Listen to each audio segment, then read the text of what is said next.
Heute haben wir viel vor, denn ich habe Nuvo Embellishment Mousse und Nuvo Glimmer Paste sowie Nuvo Glacier Paste ausprobiert und habe 7 Karten damit gemacht. Das möchte ich euch jetzt zeigen. Hallo, mein Name ist Julia und ich bin begeisterte Papierbastlerin und Kartenmacherin aus Österreich. Willkommen auf meinem Kanal Julies Kreativschatzkiste. Bei meiner Bestellung bei Tonic kürzlich habe ich mich eingedeckt mit Nuvo-Produkten. Ich werde diese Produkte heute alle ausprobieren. Ihr werdet sie der Reihe nach kennenlernen. Ich werde ein Nuvo Embossing Powder verwenden, außerdem einen Nuvo Glacier Paste in 2 verschiedenen Blautönen. Dann habe ich Nuvo Glimmer Paste in Lila, außerdem Nuvo Expanding Mousse und Nuvo Embellishment Mousse sowie einen Sparkle Spray in Rot. Ich beginne mit Aquarellpapier von Canson, 200 Gramm schwer, und hole mir einen Stencil von Tim Holtz und Stampers Anonymous. Stencils sind ja die übliche Anwendungsweise für Pasten und Mousse.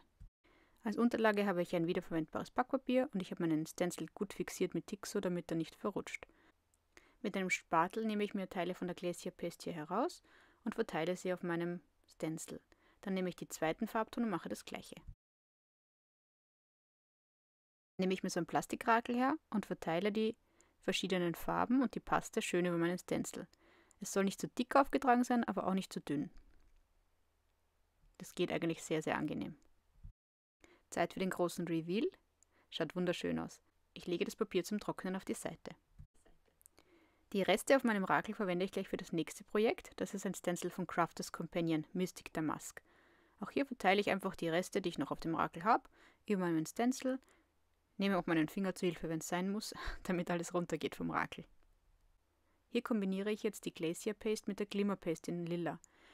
Die Glimmer Paste hat eine andere Konsistenz als die Glacier Paste. Sie hat mehr Körnchen und ist rauer, während die Glacier Paste eher Mica-Flocken eingebaut hat und durch diese schimmert. Das ist eine feinere Konsistenz in der Paste.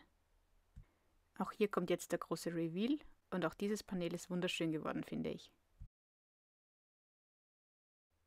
Und schlussendlich probiere ich noch eine Mischung aus Glimmer Paste und Embellishment Mousse, beides in Lila, auf einem blauen Hintergrundpapier. Für meinen nächsten Hintergrund verwende ich jetzt einen Butterfly Stencil von Crafters Companion und das Nuvo Expanding Mousse. Das ist eine dickere Paste, die die Besonderheit hat, dass sie sich ausdehnt, wenn sie erwärmt wird. Also sie macht so Bläschen. Schaut sehr, sehr schön aus. Ich verteile die Paste hier mit dem Rakel, aber nicht überall auf meinem Panel, da ich sie mit Shimmer Spray in Rot kombinieren möchte und schaue, dass ein Teil der Karte nur mit Shimmer Spray bedeckt ist, ein Teil der Karte mit Paste und Spray und ein Teil der Karte eben nur mit dieser Paste. Das Ganze erwärme ich dann. Beim Erwärmen entsteht diese Textur der Paste. Sie dehnt sich aus, sie macht Bläschen. Mit dem Shimmer Spray kombiniert ergibt sich ein dritter Farbton in der Karte und das schaut sehr, sehr schön aus. Ich wollte die Pasten dann auch noch auf schwarzem Papier ausprobieren.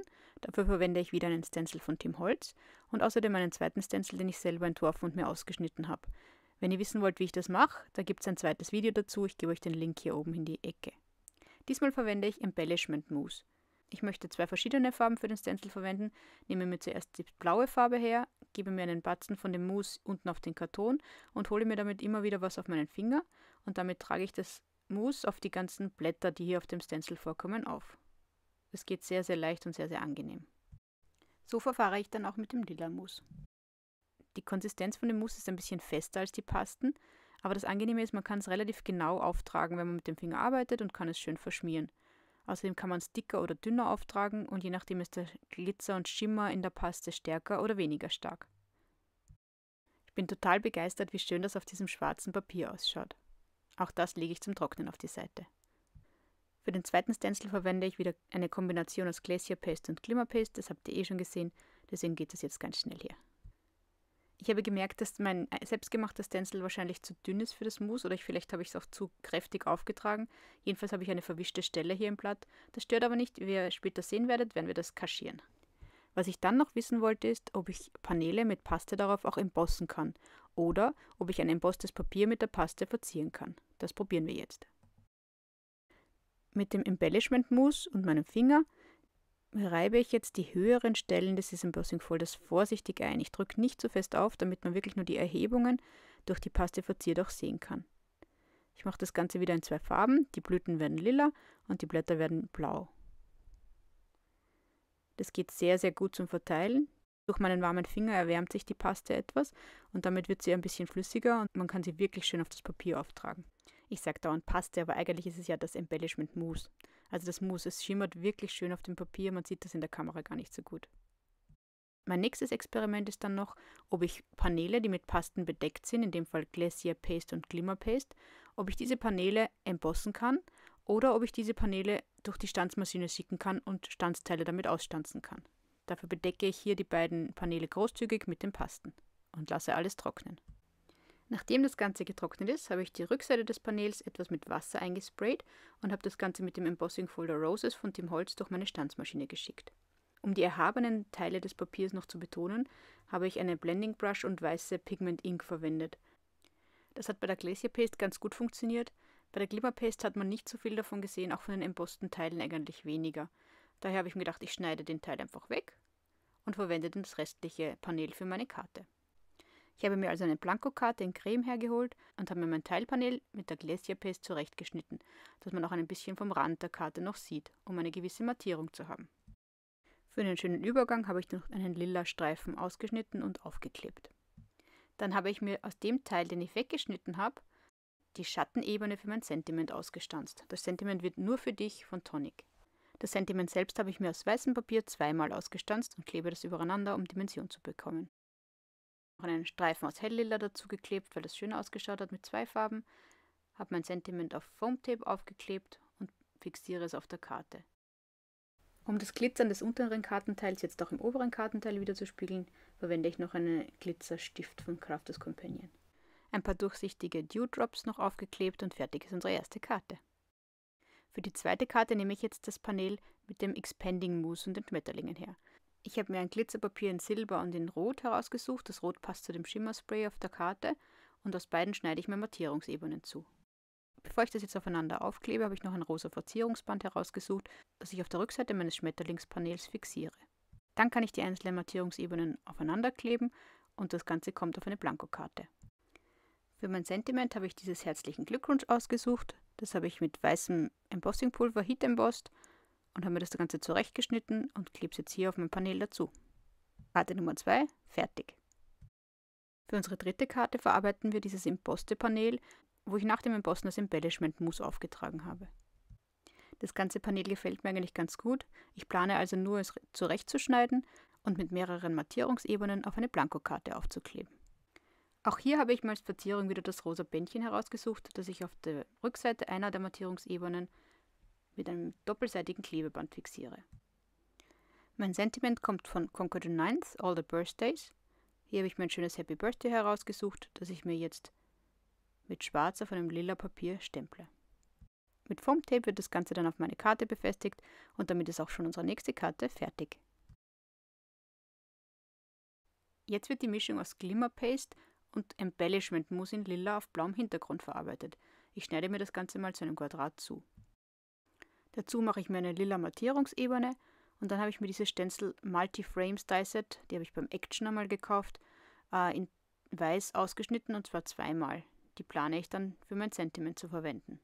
Hier habe ich in lila zwei kleinere Quadrate ausgeschnitten und darauf werde ich jetzt mein Sentiment, ein lieber Gruß, mit Heat Embossing und weißem Embossingpulver aufbringen. Mit einem weißen Gelstift verbessere ich ein bisschen mein Embossing. Damit ist die nächste Karte fertig. Für unsere nächste Karte möchte ich probieren, ob ich so ein Panel mit Pasten bedeckt auch ausstanzen kann. Dafür habe ich mir diese Stanzschablonen von Ideen mit Herz herausgesucht. Das Ausstanzen dieser etwas feineren Stanze war mühsam, offen gesagt. Ich kann aber nicht sagen, ob das am Papier, an der Paste oder an der Stanze gelegen hat. Schlussendlich habe ich es geschafft und ich habe es für meine Karte verwenden können. Für diese Karte habe ich dann eine blaue Mattierungsebene zugeschnitten. Außerdem habe ich mir einen hellblauen Streifen zurechtgeschnitten, dass er genau hinter dieses Rechteck der Stanze passt. Dann habe ich noch einen Rahmen mit gesticktem Muster von Heavy Doodle, den ich herumliegen gehabt habe, gleich verwendet für diese Karte, weil das hat einfach perfekt gepasst. Das Sentiment kommt diesmal von Crealis zum Geburtstag.